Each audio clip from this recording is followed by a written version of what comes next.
அரக்கன் ஹிரண்யகசிபு கடுமையான தவத்தின் மூலம் பிரம்மதேவரிடமிருந்து ஒரு வரம் பெற்றான். அதன்படி அவனை ஒரு மனிதனோ அல்லது மிருகமோ, பகலோ அல்லது இரவோ, உள்ளே அல்லது வெளியே, நிலத்திலோ நீரிலோ ஆகாயத்திலோ மற்றும் எந்த ஆயுதத்தாலும் கொல்ல முடியாது. இந்த வரத்தின் காரணமாக அவன் அகந்தையில் ஊறிப்போய் தன்னை இறைவன் என்று அறிவித்தான்.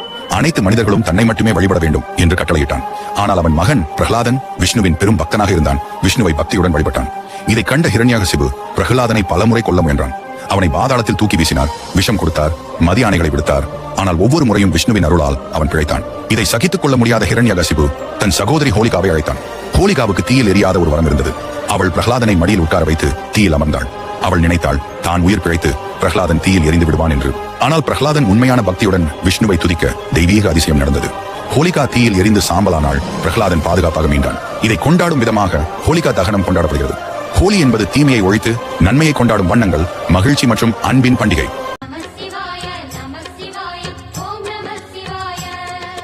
ஹர ஹர சிவனே அருணாச்சலனே அண்ணாமலையே போற்றி. சிவ ஓம் நம சிவாய. சிவ சிவ ஹரனே சோணாச்சலனே அண்ணாமலையே போற்றி. ஹர ஓம் நம சிவாய. ஓம் புதன் பகவானே சரணம். இன்றைய பஞ்சாங்கம் 4 மார்ச் 2026 பிசுவாவசு வருடம் மாசி மாதம் 20ஆம் நாள் புதன்கிழமை. திதி பிரதமை மாலை 4:48 வரை. பிறகு துவிதியை.